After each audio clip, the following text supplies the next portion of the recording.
Good, happy Saturday morning, everyone. I'm Riley King, and welcome to Good Morning, New Hampshire, right here on the Riley King Network. It is 7 o'clock a.m. right now on this Saturday morning. Let's begin. We have a lot of news to talk about and your weather. First up, Nashua Police. Car connected to incident at Pheasant Lane Mall found. Let's take a listen to this video from WMUR News 9.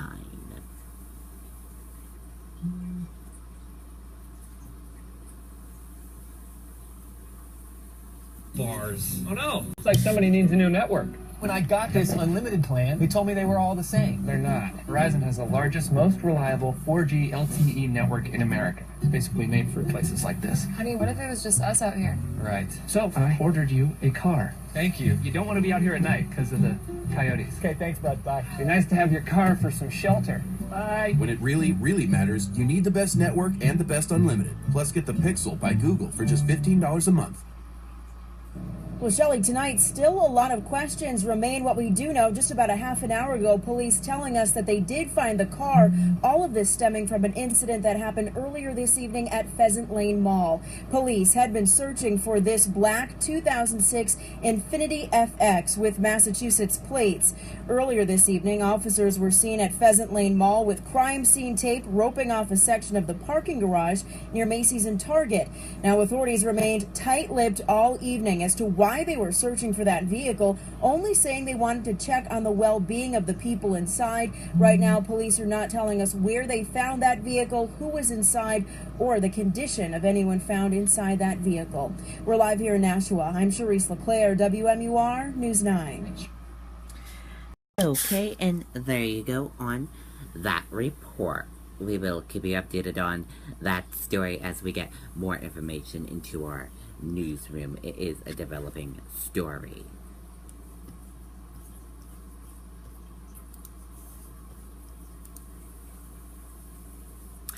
Young heart transplant patient Ara Charles dies, family says.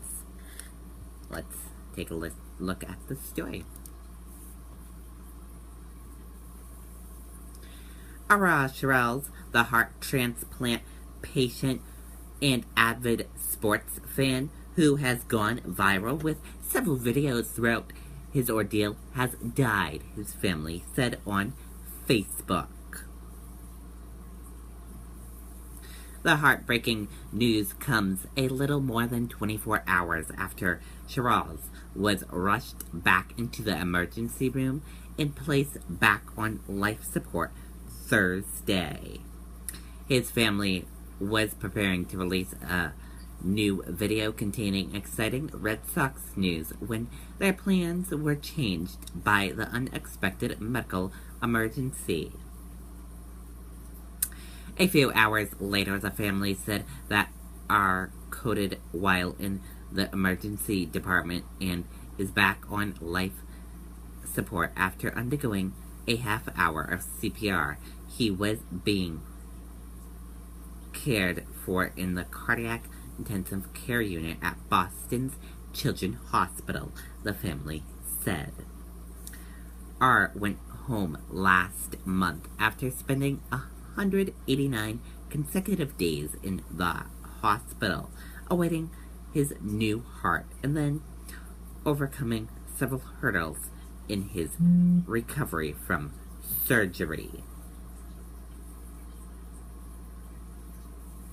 In addition to Ara's medical setbacks, the family learned during his hospital stay that their house had to be torn down because of mold growing in the walls, floors, and ceiling.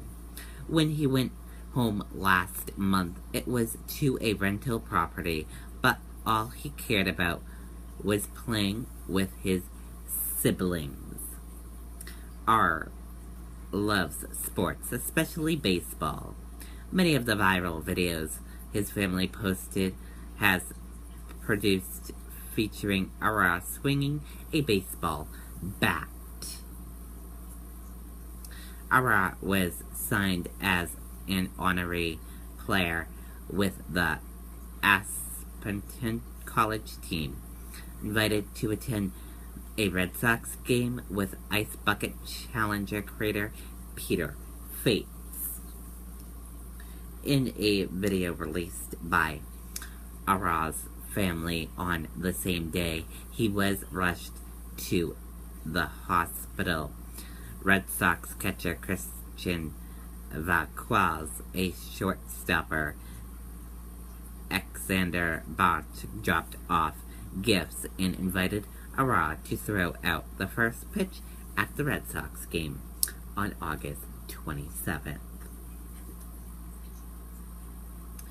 And our thoughts and prayers go out to his family and friends.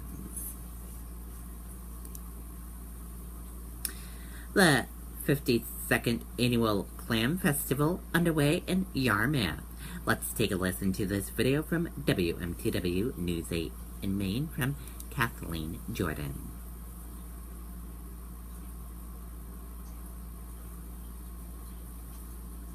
Patriot Subaru, Saco. I'll help you find the car you're looking for and rely on a great service team to help keep you safe and on the road. Whether you bought it here or somewhere else, great techs like Scott and Josh are here to help. Patriot Subaru, Route 1, Saco.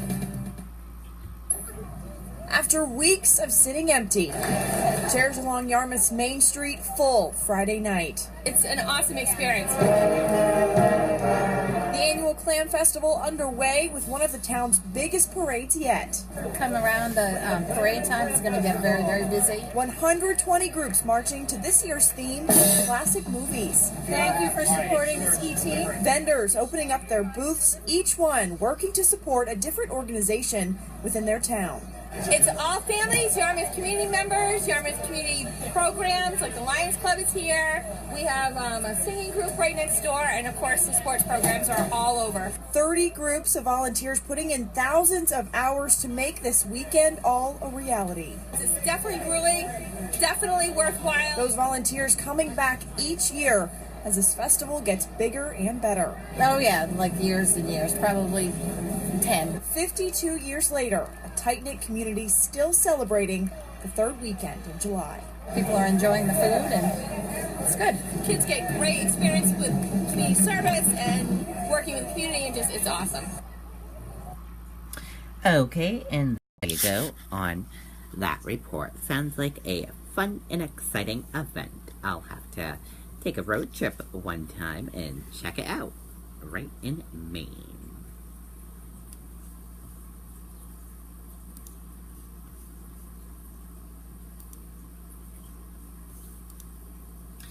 Old Home Day activities line up. The Deerfield Old Home Day is scheduled for Saturday, August 19th. Start the day with fireman's breakfast and spend the morning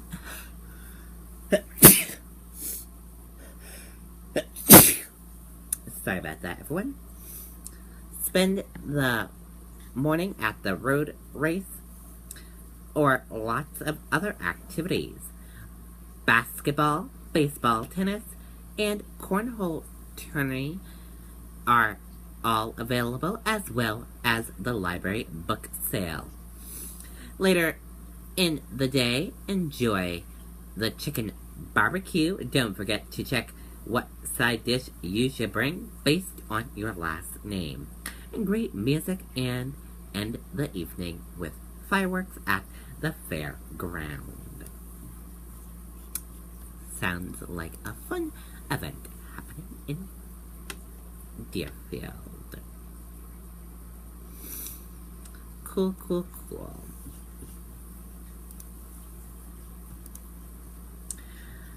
Trump Jr. Manafort agreed to cooperate with Senate panel. Let's take a listen to this video from ABC News.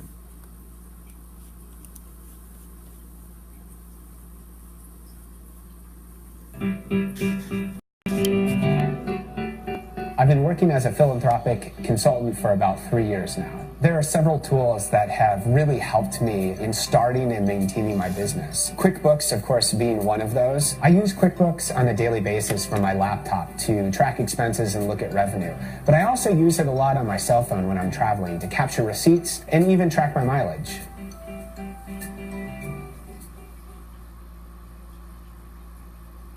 We have that new poll from ABC News and the Washington Post that points to stark troubles for President Trump. His approval rating just 36%, the lowest ever for a president at the 6-month point. Digging beneath that finding, fewer than 1 in 4 Americans say the president's personal behavior is, quote, fitting and proper. 70% call it unpresidential. When asked to describe his tweeting habits, 68% of Americans call it inappropriate. More than half say the tweets are dangerous. 1 in 5 call them refreshing. And the president taking to Twitter to defend his son, Don Jr., as questions grow about that meeting with a Russian lawyer in Trump Tower during the campaign. Our chief White House correspondent, John Carl, is there in Washington, has the latest for us. Good morning, John.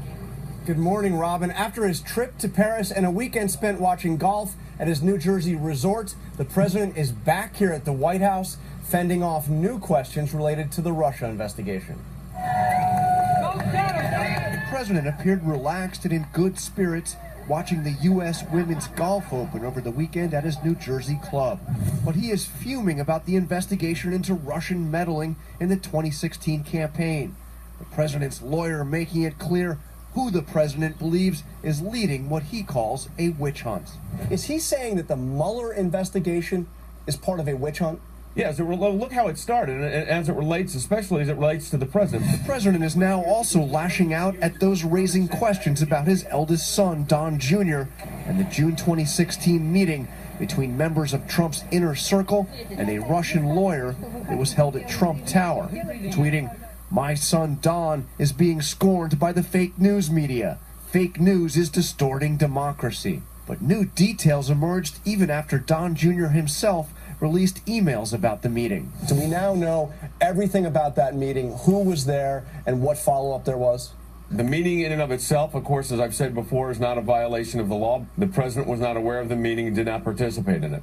We now know that not just one, but 2 well-connected Russians were in that meeting, arranged with a promise of providing damaging information about Hillary Clinton.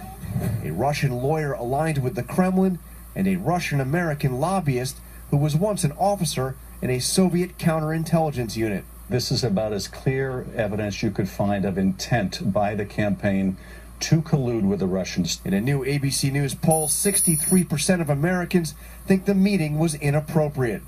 The president has said that he would testify under oath about all of this. Would you be willing to speak under oath to give your version of 100%. But his lawyer said he doesn't think the testimony will happen.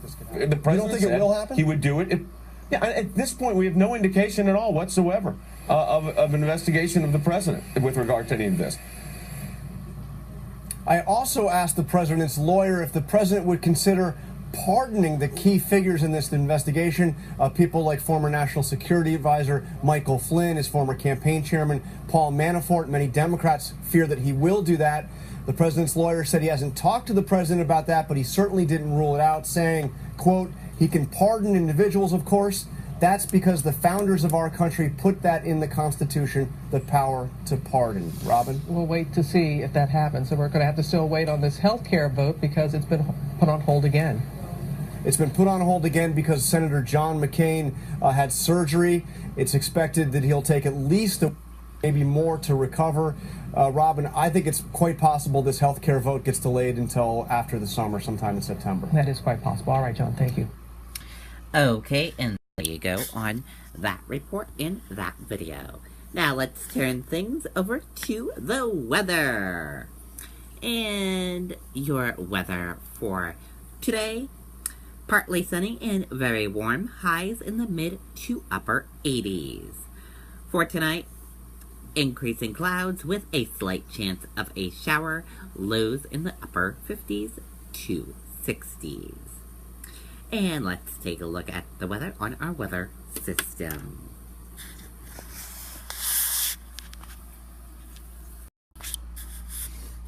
And your weather on our weather system, your wind speed peak is 3 miles per hour, average is 2.